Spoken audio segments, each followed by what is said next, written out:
Good evening, Blues. Welcome to another episode of We Are the South Stand. New show tonight. We're going to be doing every single Monday at 8:30. Let's Talk City, where, guess what? We talk City. Hope everyone's had a good day. First and foremost, let's get the housekeeping out of the way. Get those likes up. Likes are everything. The more likes we get, the more we get pushed out to more City fans, the more the chat will be popping. And yeah, the bigger the channel will grow. Lot to talk about today. We're going to talk about the Chelsea game, give some player ratings.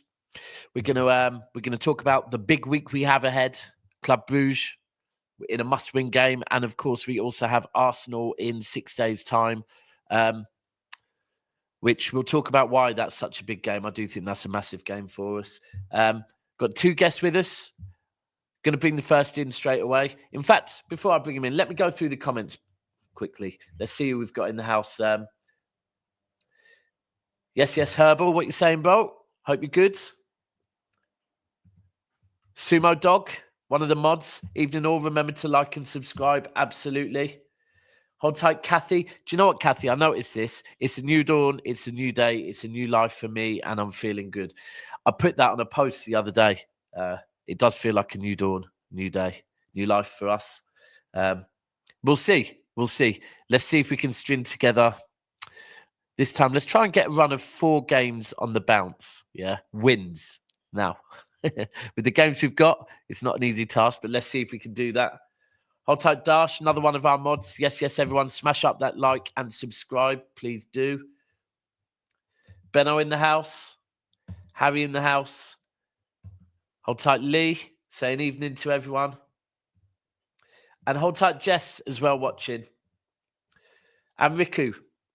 In fact, there's a lot of you in the house. I'm not going to go through all of you, but please keep the comments coming. I'm going to keep an eye on them. Going to keep starring anyone. Anything you think we should talk about, send it in as a comment. I'll star it and we can talk about that later. What's this?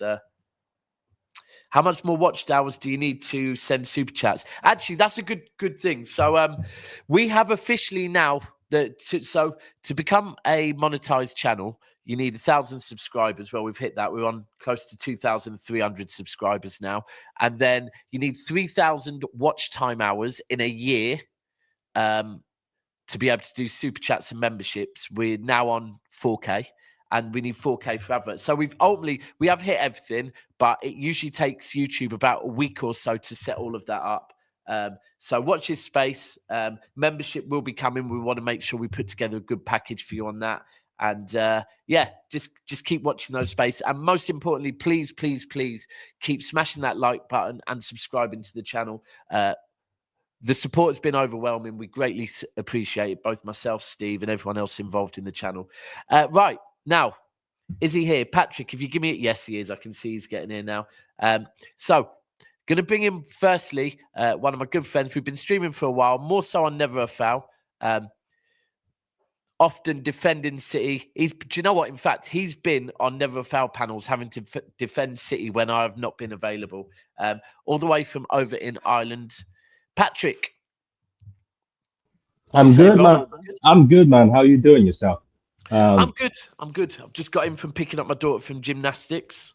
Went for a walk in this cold weather and got some chicken kebab meat and chips. Lovely.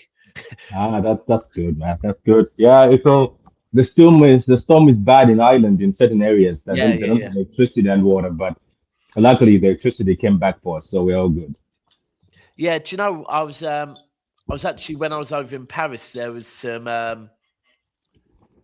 sorry, I hit the wrong one there. Where was I? Where's Steve? I see Steve just said shout out to everyone. Oh, the chat's moving at such a pace, it's disappeared. Anyway, hold tight, Steve locked in. While we were in Paris, there was some supporters over there from Ireland, and that was Wednesday. And I think there was really bad storms in Ireland on Thursday, wasn't there? Yeah. Similar day. It was similar day. Yeah. My mum's up in Scotland as well, actually. It's pretty bad up there. So, but everyone just stay safe during these storms. Right. We are going to have Imran from Blue Crescent Supporters Club joining us shortly as well, but his computer's just doing some updates. Let's start off talking about the weekend. I know you've been pretty pessimistic over the last, 10 weeks? Yeah, it's yeah. I Realistic, mean, pessimistic, mm, realistic, whatever you want to call it. I don't know. I think I started last season just looking at warning signs, So, and then I went on a few channels and say we shouldn't be happy with the Ipswich 4-1 win. We shouldn't be happy with some of those games we were scraping. So I was like, there's something that's going to happen to us, and I don't think it's going to be great because it's like I'm looking at the teams, the fear factor was going, and Yeah, teams were only. I think the only those first games teams still feared us a bit, so they were dropping off, scared sometimes. But whenever they decided to attack in the last minutes, they were ripping us apart. And that's when I was saying, you know what, teams are going to smell blood, and now trust me, they'll just play. And that's when Southampton, even though we scraped a 2-1 win, Southampton went after us, and they also ripped us into pieces in the back. So that's why I was saying this season it might be very, very hard. And looking at the midfielders we had, I yeah, wasn't very confident. Like at the end of the day, you can't be asking what's his name, KDB to track back at 33 years old, and Kovacic is 31, and then Gundogan is 34, trying to say track back. yeah. So But this was that's why last I was season, so. and this was Hmm? last season, right? This was No, last no, season. no. Last season, even with Rodri, I think you also saw it. It just shows how much Rodri is sort of a baller that covers two areas. He was carrying us, but even with Rodri, sometimes when teams try to stretch us, and you saw Rodri was tired in a few games, teams were going through. Teams were actually managing. So you could see signs then, but when we carried on this season, I think people got too excited looking at us winning those games. But when you popped on, the only game we played well was Chelsea. If you think about it, that's a game we played when we beat Chelsea 2-0. That Yeah, was a fair game. Kovacic was good. So overall, the other games we made it, but yeah, come 100%. I on. don't disagree. I Brentford mean, scored no, no, within how no. I many agree with you. seconds? How No, many seconds?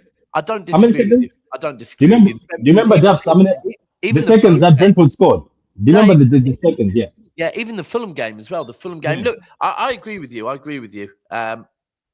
Yeah, I do think there were signs last season as well, but I mean that's one of the things that I think has probably pissed me off the most this season Mm. Mm. is the fact that the likes of Gundogan, the likes of I'll bring it up, the likes of Kyle Walker, the likes of Bernardo Silva, even Kovacic. We're looking at a load of players that are all over the age of 30 that have been expecting. Bo, have you got smoke coming from your hands?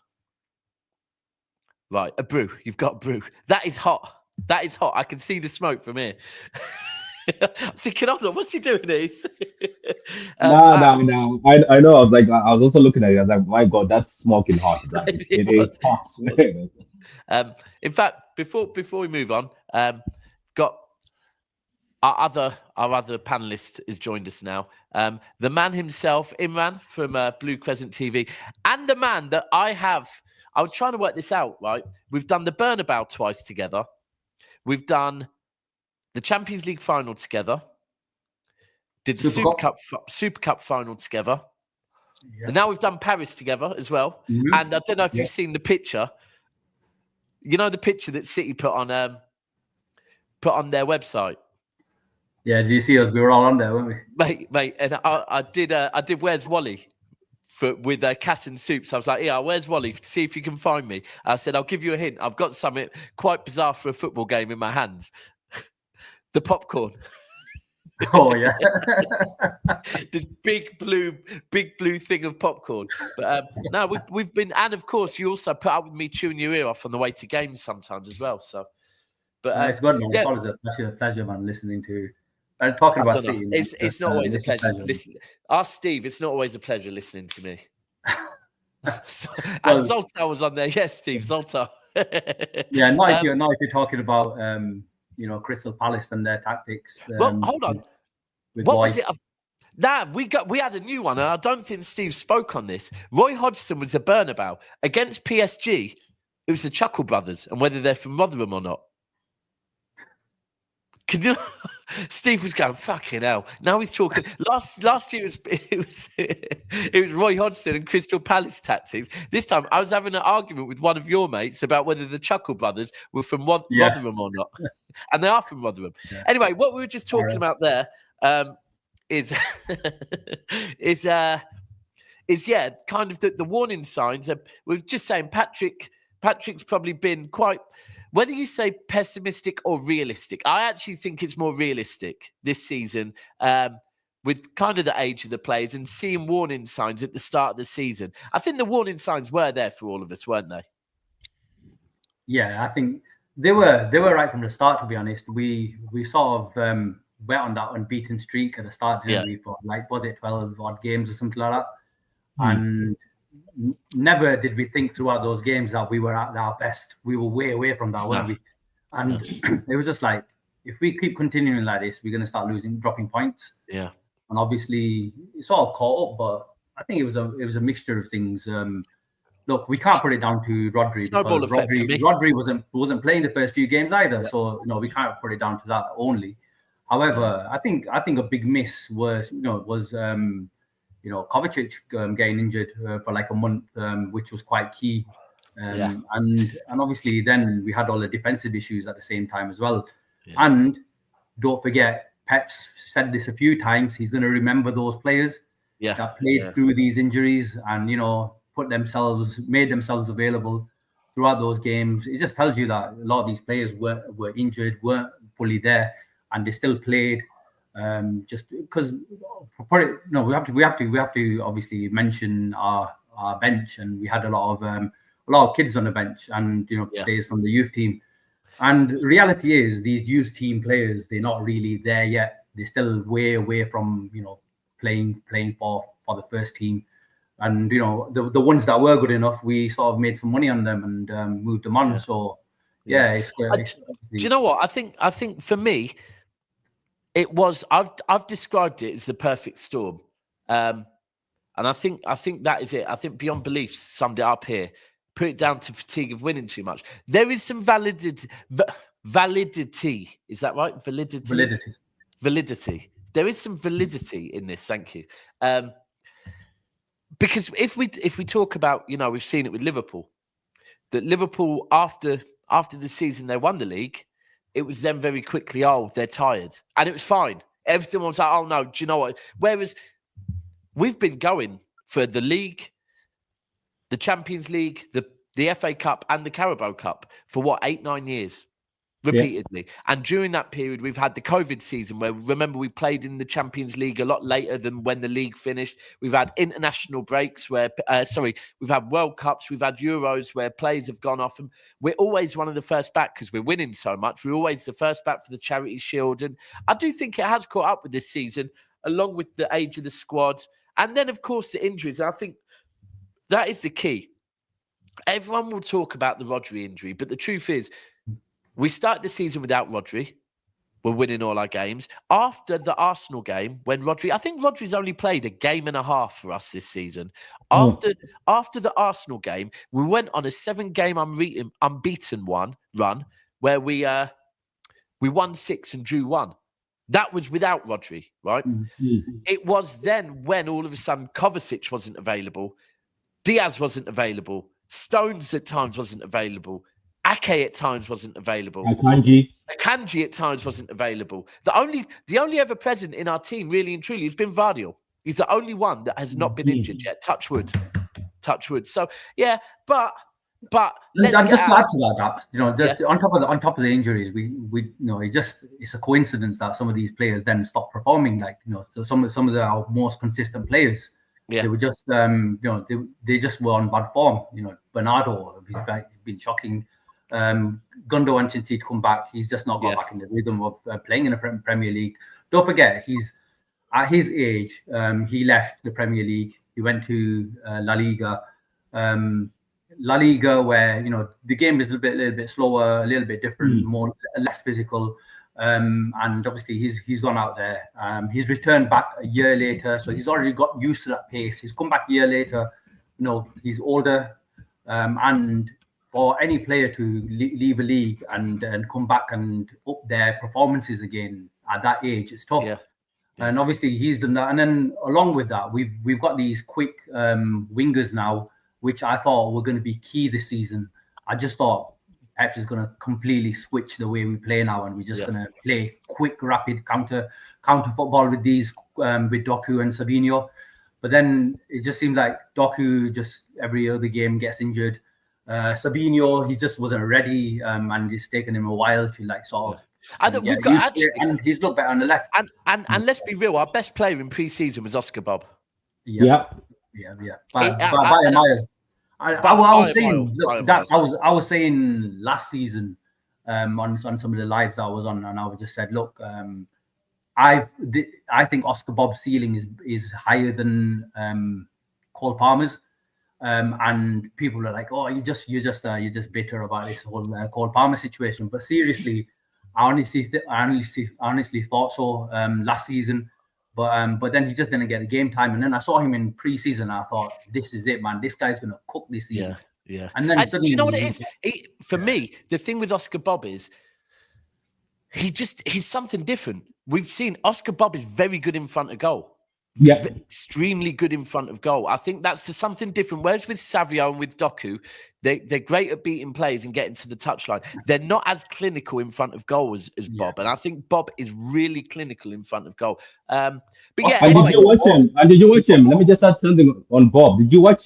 Have you noticed one thing about Bob? And that's why I was very excited. Is when teams packed the bus, he was finding space. Yeah. So he could still drop as the number 10, but he could dribble. Even the goals he scored. Remember the Chelsea one, guys, in the preseason? They packed the box. There was no space, but he found space, and then he hit it right there at the corner, where I think the keeper was trying to think he's going to bend it off. So Oscar Bob, I think if this season he was there, he could have helped us, because that's what we were missing also in this team, where somebody, when they pack the bus, he still finds a way, which I've seen Doku do a few times, but he doesn't. He sometimes just hits it for the sake of hitting it. It's been unfortunate. For Oscar Bob, I felt bad. I felt bad when I saw him injured. I thought this was his season. Somebody else from the academy is going to join Rico and for him. Do you know how you knew as well, like, that when Bob got injured, there wasn't actually one rival fan that I heard that was kind of like, like everyone was saying, I feel for him a bit, because everyone knew this was going to be his breakthrough season. I think the positive from this is that it was a clean break, and it's not anything to do with ligaments, and it's not to do with any joints and stuff like that, which is quite good. That it's not that, and he can come back. He's got a play. Do you know what? He can come back, but you know what? I said he's a complete. He is more of a complete player, with compared to the wingers we currently have. However, I also said that this guy, if you put him in a Chelsea team right now, I think he can do as well as Cole Palmer in that Chelsea team. They just don't have the low block that City usually have, and it'll suit a lot of our players to play with that freedom. So yeah, man, Oscar Bob. Another player I'm looking forward to, man, and I've been saying this for a while, man. Echeverry. He's. Do you know what the main thing is? In January, with the fact that we've been, we've gone and got Marmoush, we've gone and got Khusanov, we've gone and got Hayes, and we're still looking at a DM. Hopefully, we would hope, and actually, we're also looking at Kabiasu as well. So we're looking at a fullback as well. Yeah. We've almost forgot, if it wasn't for the tournament going on, we've almost forgot about him. Yeah, and he's over there cooking for Argentina. He's scoring in every game, isn't he? He's scored and assisted in every game. Yeah. I've been waiting for the guy all season, man. Seriously, and you know what? One thing we've been calling out for quite a lot is a number 10, and I mean a proper number 10, someone who's going to unlock those gaps. Someone who's going to free up some space and find Haaland. At the moment, the player that seems to find Haaland the most is Kovacic. Yeah, Kovacic. Yeah. Honestly, man, he just finds those through balls for Haaland. The bad thing is that we get Rodri back. Cover is the guy that I want driving in that. But this is the thing for me with Kovacic. I actually think that Kovacic last season was not given enough credit, and I always say this: Kovacic had a bad game against Arsenal, right? And that was it, right? That was it. Rival fans use that to say Kovacic really hasn't been that good. Yeah.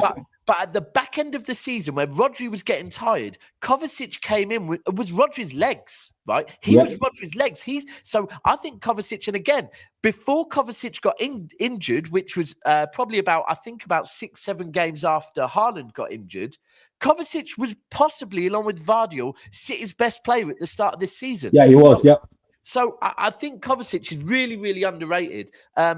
It's interesting because just when you were saying that, we look at the players. We've got Marmoush coming in. We've got Bob coming back. We've got Eshevin. Am I pronouncing that right? Echeveri.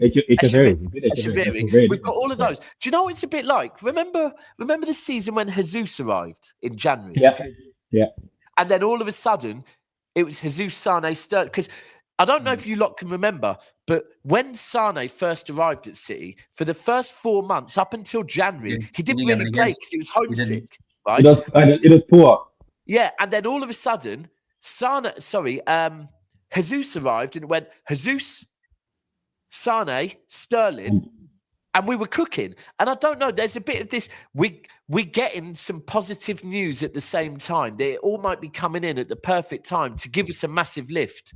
I just want to put this comment up because I think this is valid. It goes with something Pep said. Think Vienna and Pep realise how many more games there are now, so we'll have a bigger squad next season. I think Pep's actually said that as well. I've seen a press where Pep has said, yeah, I've realised now. Previously, in previous seasons, a smaller squad has worked, but with the number of games we've got, and I think that's why we are going to see City go out, and it's not just a case of replacing players anymore. I think we are going to be looking to build our squad a bit. We have to, and you know what's exciting also about one thing. I think we're talking about how to play. Did you notice that even this Chelsea game we're getting into? Did you notice that? The fear, I know what's his name. I was making jokes saying I like the fact he went and looked at the camera and said, I'm a dangerous man when he was being interviewed. What's his name? Marmoush. He is a dangerous man. Did you see the runs? I was like, I haven't seen this since Sane. Sane used to do those runs. You remember David Silva would plug them in and Sane would run. But the runs he was doing, I sat there and said, even though we don't have the DM, if City start playing to the strength of Omar, which they did against Chelsea, which is also the strength for Haaland, because Haaland is smiling, saying, "Oh, now you've got Omar. I am free." I was like, "We'll cook people. We'll cook people." That Omar guy was so hungry. I haven't seen that hunger in a player since KDB came. Remember when KDB came to City? The guy was hungry. KDB was scoring goals. KDB was the one first to the ball. It's just, I just told people, even the Arsenal fans, I was like, "You might beat us, but this Omar guy, if you play around in that game." There's a guy who now I'm like, it's not about Haaland. Patrick, you know Marmoush is going to be hungry for that game because he can't play in the Champions League on Wednesday night. So he's going to be fit. He's got a week's rest. He's got a week's rest. Something else I noticed? I noticed. He's brought along with him a whole load of crazy Egyptian fans, man. There was a whole load of them in the stands for that game. Really? It was. Listen, you could just see them everywhere, man. Seriously. Can I just ask for one thing before civil war breaks out again? Listen, right? Marmoush fans, we've got a big squad, right? If for some reason Marmoush does not play 1 week, please don't turn this into a civil war, okay? I remember in Riyad Mahrez, Algeria. The Mahrez stuff. Do you know what's funny? We're in this together. We're all City, okay? I know. Do you know what I realized? I just realized this because I used to, you know how you're on Twitter and when you're doing YouTube, you get fans from different people. I noticed this and I didn't notice it. I was like, my chat, there used to be Algerian flags with people with Algerian flags. They're gone. And then I used to interact with people from Algeria in Twitter. Like there's a few people who they became friends with me. I was like, where are they? Then I realized it's like, oh, Riyad Mahrez is gone. So they actually player fans. But joking aside, there will be soon enough in the city square. They'll start selling falafels. They will. But do you know what? Yeah, he looks so refreshing. Hungry is the perfect word for him. Do you know what it is? When people were saying to me, I don't know if he'll start, I think, are you mad? This guy, he's got more GA in the Bundesliga than Harry Kane, right? He was on track to probably win the Golden Boot of the Bundesliga this season. He hasn't come to City to fuck about and sit on the bench.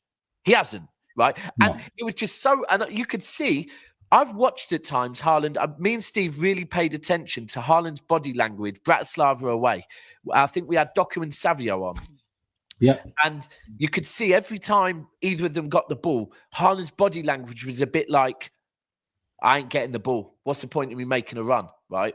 Because he knew their first thing is to beat a player before they even look up to see where Haaland is. Whereas straight away with Marmoush, you could see Haaland, all of a sudden, defense don't have to mark one player now. They have to mark two players, right? And you've got two players that both like to make those kind of runs. And when you think about it, what that is going to do for our defense as well, because all of a sudden, teams have to worry about two attacking options now. So they can't go as far forward. They do. And we saw what Chelsea at first, they were sitting back. Sorry, they were pressing really, really high up. By the second half, Chelsea didn't want to press as high anymore because they couldn't. Because if they pressed as high, what are we saying? Bring back Calvin Phillips because he can ping those balls over the top. That was my other option when things became desperate. I was like, I bring back the fella. Were you going to say that? I know that. No, but you know what? Lad, let's not lie.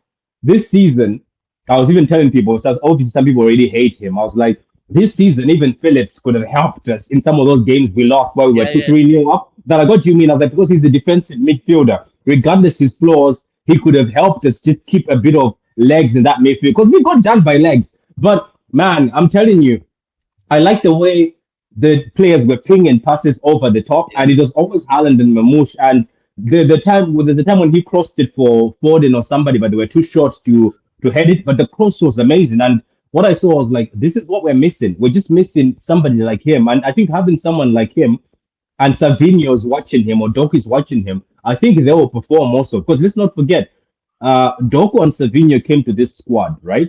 And the only recognizable wingers were wingers who don't score. So it was Bernardo Silva being played as a winger. There was Jack Grealish being played as a winger. There was Foden, who is on and off, but sometimes he's the midfielder. So when these two came in, who exactly did they come to look up to? These two just came in. At least if they came in while Raheem was here, they could have said there was Raheem. Raheem used to do this, but you get where I'm coming from, right? Yeah. But with Marmoush, you don't even need to have somebody to show him. It looks like he's here, he's hungry, and it's the danger, man. And it's the fact that we started pinging the ball. And do you know what pissed me off? Obviously, we subbed him for a reason, because obviously we wanted to he wanted the KDB link and through balls to Haaland. He wanted to do the thing he did at Arsenal, where Haaland drops it down, KDB puts it. But I was like, imagine those. Ederson was doing that earlier on, where it's Marmoush and Haaland, right? Haaland drops it, hits it in the forward, Marmoush runs, or Marmoush holds the ball, passes it to Haaland. There's just so much to do now, because before we're just passing it sideways and saying we only need KDB to do something here. So I'm excited. This is what AU, the Citizens, saying. KDB and Marmoush, right? If we get to see, and this is the thing, Steve and I were talking about this while we were away. A lot of this season, we've looked at the bench, right? And ultimately, there's nothing on the bench. We've got the best 11 out, and there isn't really much. Whereas all of a sudden now, we're looking at it. We're talking about Ashveri. We've already got Marmoush, Foden, KDB, all that play the 10 role. We've now all of a sudden got options. But I'm not going to lie, to see KDB, Marmoush, and Haaland all play together, I think I'd love to see that against Arsenal. I'm not going to lie. I would absolutely love to see that against Arsenal. Might mean Foden doesn't start, and with the fact Foden's got 6 in 4, but this is a beauty. Even if we don't start KDB now, KDB off the bench, it's looking very good. A few other things that have been said as well. Sign Adama Traore to truck everyone over so Haaland has the space. That has always been. I don't know if you've seen my Twitter. Do you know there's two players in this world, guys, that I've always said they were never meant to be wingers? Dan James and Adama. I think Dan James and Adama were never meant to be wingers. I'm telling you, this Adama thing, somebody just has to do it. And Nuno did it 3 times, remember? And it worked, where Adama was Remember him against us for Wolves? Yeah, he was a wing back. Remember, he was a wing back. Yeah, he was a wing back. I don't know. I just feel like some manager, and I know it's Pep who can do this, because if Pep bought Adama, he would basically do that. I think Pep would be like, my guy, go there. Because Adama, you're not passing. He just bumped me off the ball. Another suggestion. Yeah. Bring back Sergio Gomez. After Sergio Gomez was telling Zubimendi he's better off over there, I don't want Sergio Gomez anywhere near our team now. Thank you very much. Yep. Can I just mention one more thing? You know, like in Paris, you know who I was most critical about? Do you remember that? Nunes. Which player was I cussing throughout the game? I feel like you and the rest of the Blue Crescent boys have got an ongoing beef, because I actually was looking at something. There's one member of your lot that is part of the Nunes fanboys, isn't he? Yeah, I think I don't know if they're part of the fanboys. I think they're just doing it to wind me up. But over the years, look here we go. Is that yeah. So the thing is, right? He's not shown me enough over the years, or over the two seasons or 1.5 seasons. He's not shown me enough. Everyone says there's something, he's got something, but we just don't know what.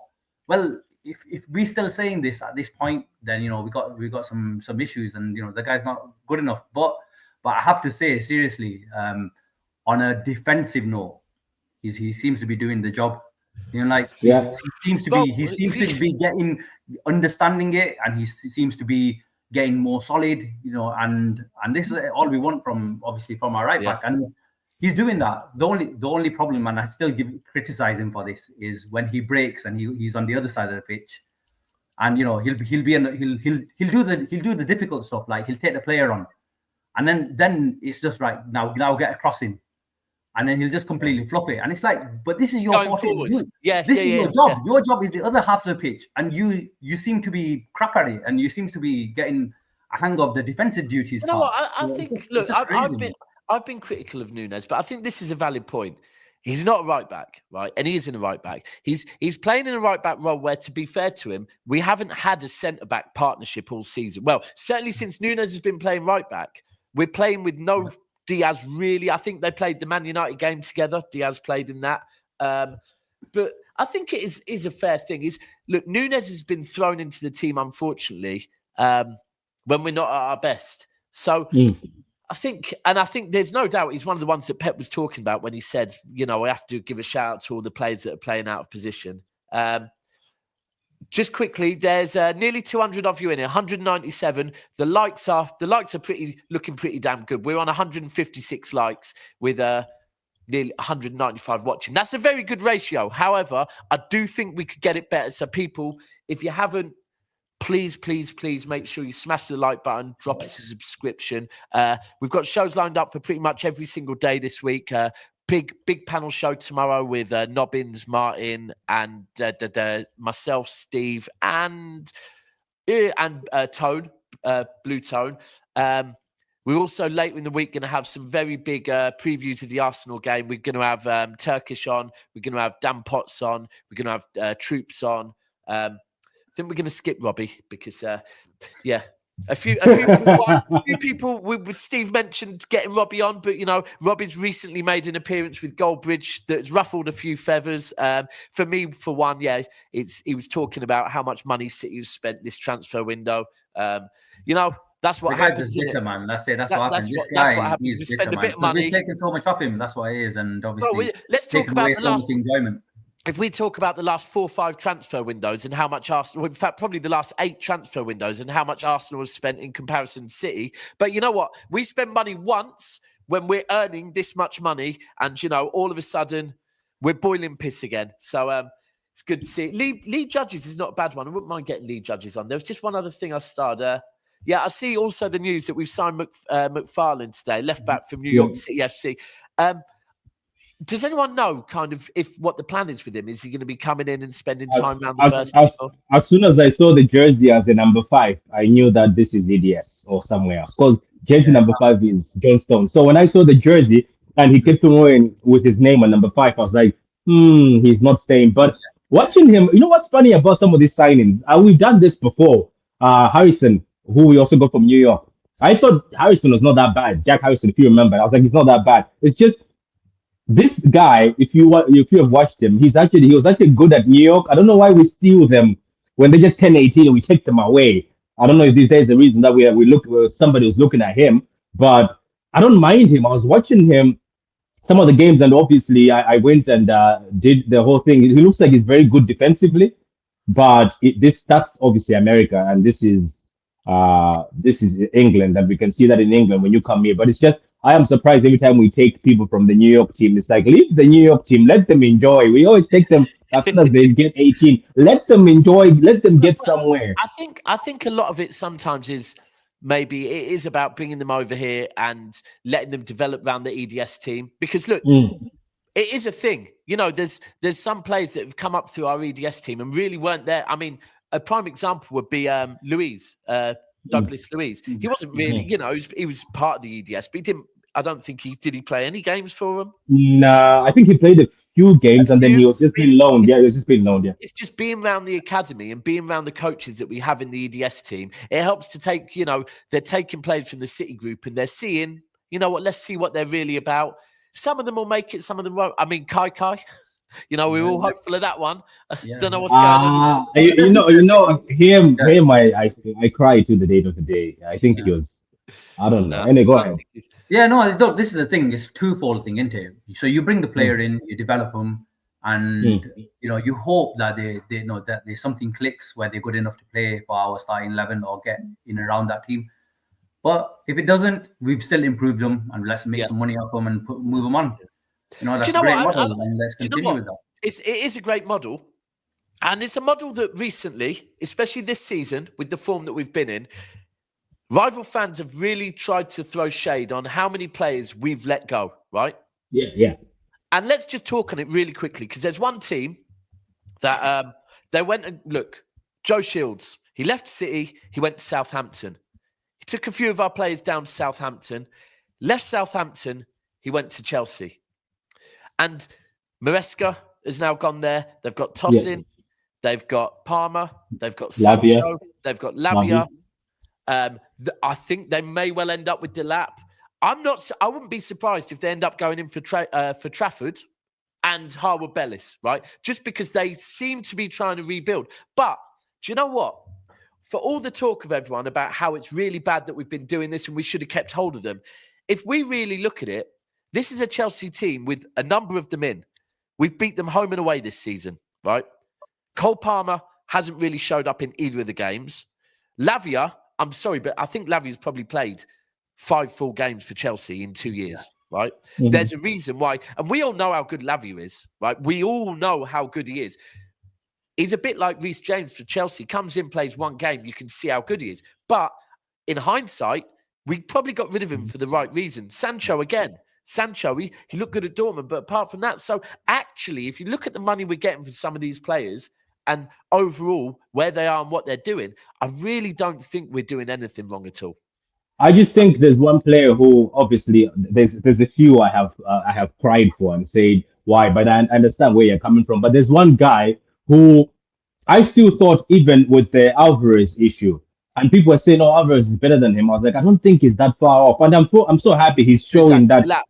That's Delap. Remember, I used to hype Delap, and I was like, I'm happy he's showing. Because people were like Alvarez. I was like, I don't think Alvarez is better. This Delap kid, regardless it was EDS, you could still tell that this guy is too good for the EDS. You could still tell. And I remember the goal he scored when he was given just one opportunity by Pep, and it was just one opportunity, by the way. And I was like, there's no striker in City right now who can score like that. Where he roofed it at the top like Mbappe, and it was from an angle that you're like, why did you even go to that angle? But he took the ball there after Foden sent him on goal. It's just the fact that maybe in the background now it makes sense that they were talking to Haaland, that they knew that Haaland was coming. But let's be honest, Delap, there was something with him, and I'm happy that it's going out for him, and I'm happy that big teams after him. We've still got, and we still do have a buyback on him, which is interesting. I mean, I don't know if you have to. I think if you buy someone, you probably have to keep him before you sell him. Otherwise, we can make the quickest 20 million that anyone's ever seen.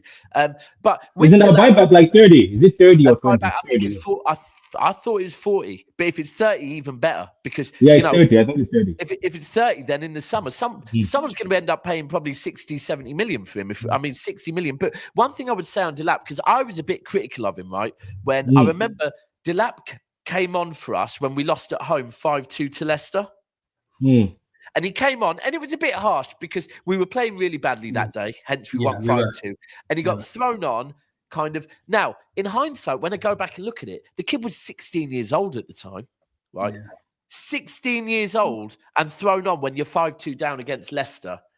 Yeah, that's a bit, but Pepper's done madness to some of these kids, doesn't he? He's done madness to some of these. No, look, at the end of the day, look, we you know, no matter how good these players are and how good they look, the current team that they're playing for don't face the type of opposition, the structures that we face.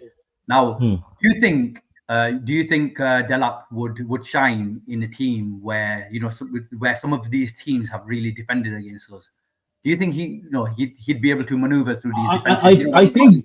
And do you know what I've admired? His heading abilities. I think he looked good against us. To be fair, in the first half, he looked pretty good against us in the first half. Sorry, do you know what I've admired? We don't defend like those teams defend against us. That's the thing. That's true. That's true. Yeah. Yeah, but you know what I've admired about him is the fact that it's the bullying aspect. Because regardless, I think somebody packs the bus. The way he picks on a defender and he bullies you, and the way he can create the goals himself, as you've seen him, isn't it? He takes when he's getting frustrated, he gets in. But it's I think what was going to happen with Gilap was going to be a Haaland 2.0, not as good as Haaland, but a 2.0 of Haaland, where he could have also just been around the box, and I think if fed, he was going to score. But I'm happy for him. Look, I'm so happy that it's working out. I'm happy. I actually did hear that when he first left us and he went and played in the Championship, I can't remember who it was he was playing for in the Championship.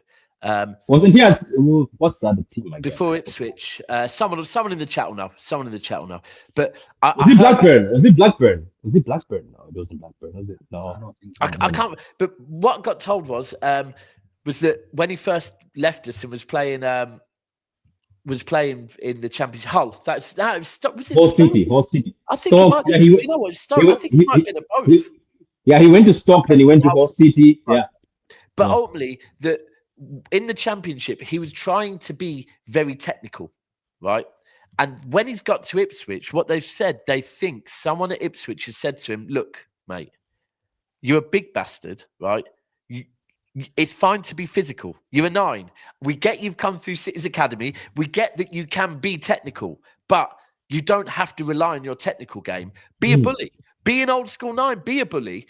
And since he's been doing that, all of a sudden, now you're seeing him. And I don't know. I think he looks, I'm not going to lie. You've got other teams, and I'm not talking about City. We're fine where we are with our striking options. But when you're looking at other teams and they're being linked with Gokares, they're being linked with Osherman, I think the fact that Delap is in the Premier League right now and he's proven himself week in, week out in the Premier League, I think that's worth its weight in gold, to be honest with you. So I hope he does well. I'm not going to lie. If we can, I'd love to get him back and make a quick 30 million on him. But I don't know if we can. Now, before I want to move on a bit, hold tight, everyone in the chat. Please keep running up those likes. And just so a comment, I want to talk a bit about the game on Sunday. Oh, God, and I've gone and got rid of it. Hold on. There it is. Kashif is saying, what did the panel make of Khusanov's debut? Much has been made of it being a shocker, but it's thrown in the deep end, don't you think? Yeah, look, for me personally, I don't think in an ideal world Pep will have been playing him as centre-back. I think Pep, in an ideal world, I don't know if it's long-term his plans, but I think Pep would have liked to ease him in the team as a right-back, right? Yeah. With no Walker, but no Ake, no Diaz, and John Stones still just coming back from fitness.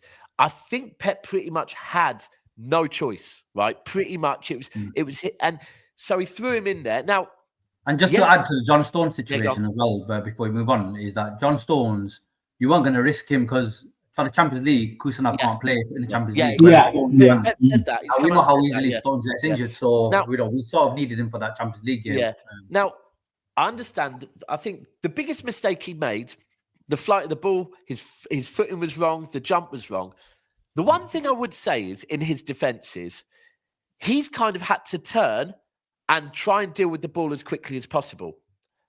Akanji was in a far better position to clear the ball, right? Yeah. Now, Akanji could have put his name on it and said, "Leave it, it's mine," and Rosed, right?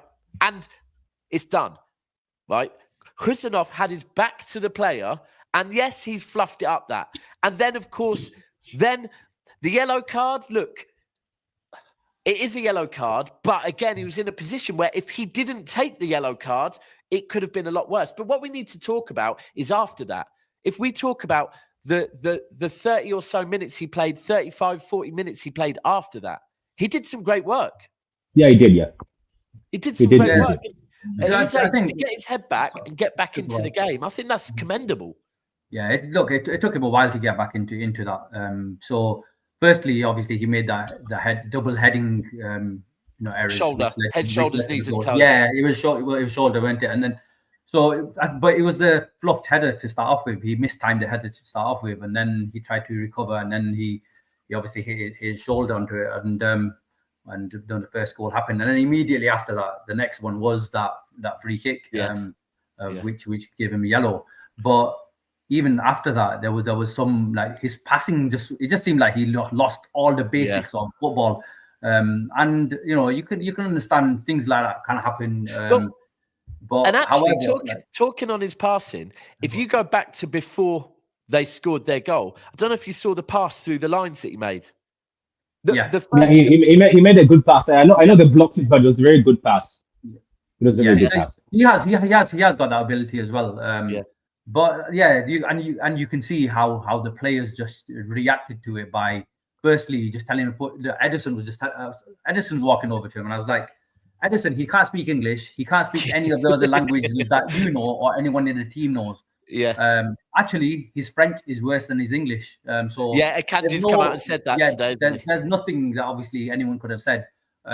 However, it was just you can tell by by some of the signs that the players were doing. So Edison just went up to him and said, "Put your chin up." You know what I mean? Just carry on. Even Jackson, there's a clip. Even Jackson went to him. You saw that. Even there's a clip where Jackson even went to him, and Jackson, who's a Chelsea player, said, "You know what, kid? Yeah, fair enough." And then obviously, that's mad. Do you know what? Sorry, just say that on Jackson. That shows Jackson. Salute for that. Thank you. However, when they scored, Cole Palmer went over to Jackson and basically was saying to Jackson, "You need to put it on him now because that kid's nervous as hell, right?" And instead, Jackson's done the opposite and gone and helped him out. So, cheers for that, Jackson. Absolute brilliant. Do you know? There's a comment here that credit to Bernardo Silva. Yeah. Now I noticed that credit to Bernardo Silva. He actually dropped back. You saw that Bernardo Silva dropped back, and because he noticed that Chelsea started pressing when Khusanov passed the ball. They were pressing him. They were pressing aggressively. Which obviously, look, it's football. I'm not gonna hate on it. I have done it before when we used to play basketball. The guy is the witness. Go on him. But I'm just saying, Bernardo Silva. Yeah, do you remember everyone was questioning, why is Bernardo Silva a captain? Why is he a leader in this group? He dropped. Bernardo Silva was carrying the ball instead, and then he was pointing at the kid, giving him the ball, doing 1-2s. Then he was taking all the pressure away, going with the ball this side. And then I was wondering, I was like, apparently it wasn't even Pep who did the tactics. It was Silva himself who decided, I'm going to drop down here and I'm going to do this. Do you know what? Do you know what? The thing is, this is the thing where sometimes, Kevin De Bruyne, and at the moment, De Bruyne's been captain a few times with Walker not here now. I would imagine there's going to be a statement from the club soon on who our club captain is going to be for the rest of the season. But I've always said this, that sometimes being a great player doesn't mean you're a great captain, right? Yeah. Raheem Sterling, actually, when Raheem Sterling had the armband, we had a great record under Raheem Sterling, which is bizarre. But I think that showed Bernardo thought, I've got the armband. I can see the kid struggling. I'm just going to do it. I'm just going to go and help him out. So we've got to commend him for that. I want to move on a bit. We've got a big week ahead of us, massive week for me ahead of us, and it starts off on Wednesday night. How are we feeling? Man, it's gonna be a tough one, man. Seriously, this isn't any low Champions League type of team. They are a solid side. Their record speaks for itself. What is it? 19 games undefeated. 19 unbeaten. Yeah. They're quick. They're solid at the back. They are going to give us every bit of that trouble. They can give us. You know what? Right now, I think they're a bigger threat than Chelsea are. And and don't forget as well. We had a bit of. We had some backing with some of those players that arrived, and these players aren't going to be available. And again, we'll have to go back to especially Omar. Exactly, and you know what? We're going to go back to no Ruben Diaz in the side. We're gonna go back to hopefully Stones can keep it strong at the back. And the wings we're gonna have the same old We're gonna have Savinho back there. Is he gonna be, is he gonna be up for the challenge?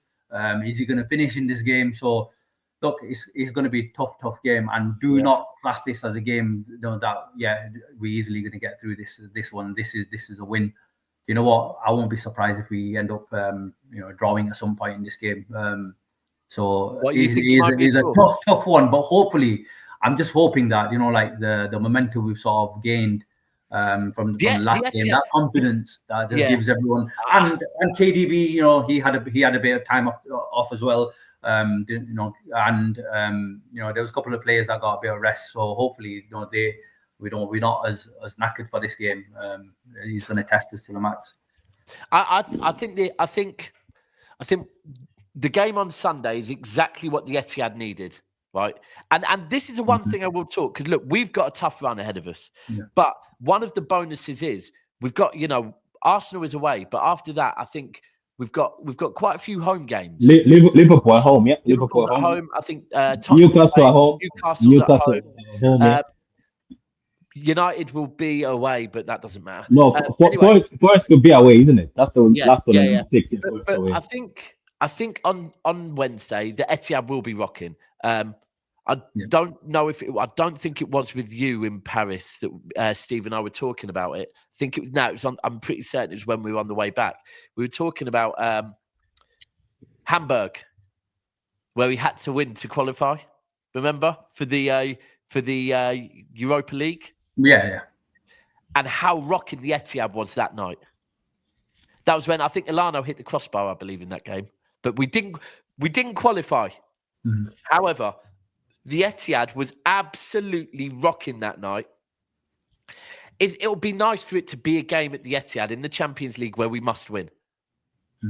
Because I think it'll be loud. I expect it will also be like that Madrid 4-1 where we were so scared about Madrid, and Pep galvanized the people and all the fans. And I think Madrid were scared with the fans that time, because you know how some of these players say they'll come to the Etihad. The atmosphere they're saying is good, but it's not intimidating. That's what they keep saying, some of these players. But even Madrid players were like, it was so intimidating in that stadium. When you saw their faces when they stepped in, the flags were everywhere. It reminds me, I know the Liverpool game we never won. Remember that Liverpool game where they said it's offside? The VAR was there. Apparently that Sunday goal is a goal. I don't know if you know this game where it was a must for us to be Liverpool. The stadium, I was like, my God, even on TV, you could hear from the speakers. You're like, So I think it will be rocking. I think everybody knows. And the players, I think there's no way. I even sat there, I was like, I don't think the players are going to let this one go. I know it's been bad, but I don't think I think Club Brugge have to come with the best. Obviously, they're on a good run, but they have to come with the best football, I think, for them to come on a game where it's like a final and beat these boys. Because regardless, they have been slow. What I saw in the Chelsea game, I saw Gundogan running. Am I the one who saw that? I saw Gundogan running in that game. Do you know what it is, though? Do you know what it is? Because this is a thing that all of a sudden, look, our midfield is old. Yeah, that's a fact. It's not, they're tired. It's not like, remember Fabinho, when Fabinho was tired? Fabinho was 28 or 29 when he was tired, right? It wasn't prime Fernandinho was like 8 years older than him, and he was still running. Fabinho was not tired. Sorry, was not old. He was tired, right? We have an old midfield.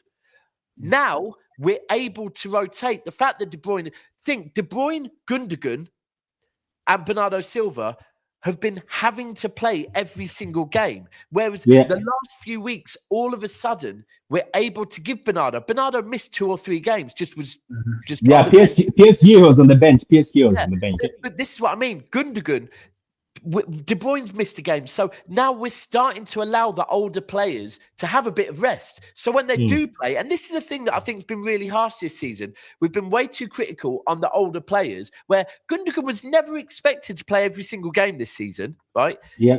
But he got forced into it. De Bruyne, I said at the back end of last season, his form dropped off at the back end of last season when he was playing every single game. Because guess what? They're just old, right? And that's fine. So now we're starting to rotate them.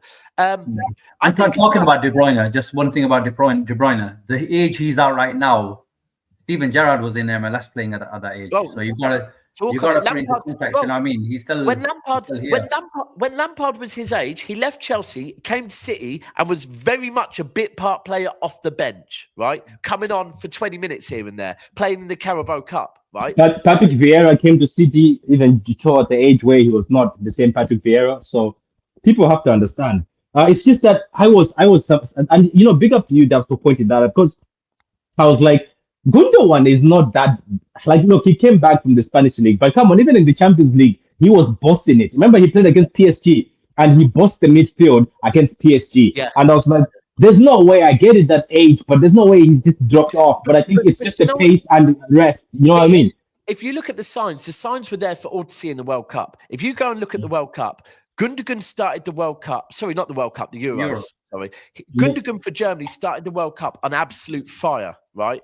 But towards the latter rounds, he started to not look so good. Why? Because he was tired. It's the same with De Bruyne last season. You can't expect players of those ages to play every 3 games and be able to look, especially when you're talking Kevin De Bruyne. Kevin De Bruyne is a player that likes to make those bursting runs from the centre of the park, right?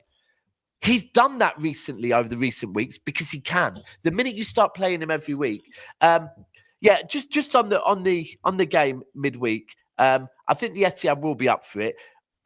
People talk on sometimes they think the Etihad's quiet. Do you know what? With every single club, and I'm talking every single big club in the Premier League, who are playing 60, 70 games a season, there are some games where it's quiet because, do you know what? Some games, the diehards are selling tickets to other people, to tourists that are actually just coming to watch a game of football. When it matters, the Etihad is always rocking. Whenever it is a big game, everyone that's watching on the TV knows the Etihad is rocking. And that's why it's meant to be like Wednesday. We need to pick up some momentum because the game on Sunday, just as big, if not bigger for me, because I think if we can get a result against Bruges, and then we carry it into the Arsenal game, look, Arsenal are a different team to when we used to bop them every season home and away. They are a different team. Yeah, they are. But they're not looking great at the moment. They're not, right? If we can get a result against Arsenal, we're then going into our really hard run of games. Well, we've started our real hard run of games against the 2 teams that are pushing Liverpool, Arsenal and Chelsea. If we take 6 points off of Arsenal and Chelsea, well, you know what? And you're right. Don't start. I know what he's about to say. Don't start. I know where you're going. So you're trying to say you take 6 points. Your next game is Liverpool. Okay. Let me go in this fantasy with you. Let's say, for instance, we take 3 points from Arsenal. Then we make Liverpool drop points. Even beat them at the Etihad somehow, and it's some surprise. I don't know. Wait. You know I'll be totally real with you. I don't think we can win the league this season. I don't. I think Liverpool. They're too far ahead. But we also do know, right, that the real test of champions is when you get to the last 8 games. Is when you get to the point where you're playing Real Madrid. Sorry, you're playing, I don't know, Chelsea on a Sunday, Real Madrid on a Wednesday at the Bernabeu, and then you've got an FA Cup semi-final on the Saturday. We've done that many a time, those type of things. That's the real test. That's where you decide. I'm just saying, if we can get out of this big run of games and have the top 2 within touching distance, who knows? Do you know what, Daps? Just as City fans, you know, we know not to, at this stage, not to even talk about title challenges or title run or last 8 games right now. I think right now we just start. Look, we've been in bad form, and we just need to get one game at a time in games, and we just exactly. You know, we keep hearing this one game at a time, but that's how we take it. And you know, we've taken the one Chelsea game. Now, obviously, we look at Bruges. And Bruges happens, you know, that confidence is going to be important for Arsenal. We have to see how Arsenal results go as well. But obviously, they're going to feel now that they're facing City at a time where City's getting a lot better. We will have players, you know, we'll have Marmoush who can play against them. So that's going to be a little daunting one for them as well. On top of that, they know they're not at their best either. So we can go into that game with confidence. I'm going to the match. I don't know if you are, Daps. I'm not now. No. To this one, yeah. I'll be going. I'm praying that they bring it home so that I can go to the the next away trip. All right, okay. Wherever it is, we don't. Unless, I'm praying it's not going to be in English. What's speaking on all this. I know that we're not in good form, and I know that Liverpool are shining, but I've also seen weaknesses in this Liverpool team. That's why, regardless, people say Liverpool are coming to the Etihad to smoke us badly. I was like, I don't think that will happen. I was like, even with the team we have right now, I don't think we're getting smoked as people say we're going to get smoked. Look, if we keep fitness of the players we have, and I'm just praying and hoping that Ruben Diaz shows up in this run, midway in this run, I think we can't get smoked by Liverpool at home. I think Liverpool can actually come and draw points again. It can be a draw. That's what I'm saying. It can end up being a draw. Not with it, because I'm looking at that Liverpool team. I've actually watched teams break through them, and obviously they wake up eventually, but it's the same. I just feel like, as bad as we are, I don't think Liverpool are going to beat us that much. I know they beat us 2-0, but the 2-0 was also a weird one, to be honest, the one when we went to Anfield. But I don't think they're going to beat us as much, because if we're playing Liverpool, I don't think I'm seeing a draw somehow if the players stay fit. I think if Ruben Diaz comes back in that defense and John Stones is fit, and you put Ruben Diaz next to John Stones and Akanji plays as the right back, I think you're solid. You're going to be solid, and you just flood that midfield. I don't know. It's one of those ones where our season. I'll say it again. I don't think we can win the league. I think we're way off winning the league. We're done. I've said for quite some time, if we can get top 4 this season, draw a line under this season and say, do you know what? We've had a bad season, right? Based on the last 8, 9, 10 seasons we've had, to have one bad season and not win anything, but draw a line under it and go, do you know what? I'm cool with that. With that. For me, top 4 football. Look, if we get through these next couple of weeks, because our run of games towards the end of the season is pretty nice. It's pretty nice. Yeah, it's good. Yeah, it's good. So, listen, we're going to wrap it up here. We're going to be on every week, hopefully. If it's not today, it's going to be another day, but we're going to be doing a lot more. You're going to be seeing a lot more of Patrick and a lot more of Imran. Guys, I'm just going to put this on quickly. Hopefully you've got them set up. Can everyone see where you can find them? You're both on Twitter and Instagram, aren't you, as well? Patrick, you've got a YouTube channel as well, right? What? You've got a YouTube channel, didn't you, Patrick? Yeah, that's where you featured, Daps. Yeah, so plug it. Oh, yeah, that's what I'm saying. I'm like, I'm so shocked by it. Because that's before you even said it. Before you even said it, never a foul, you came on my YouTube channel, remember? Yeah, that's why I said it. I'm waiting for you to plug it. Oh, I didn't know that was a plug thing. I thought you were asking.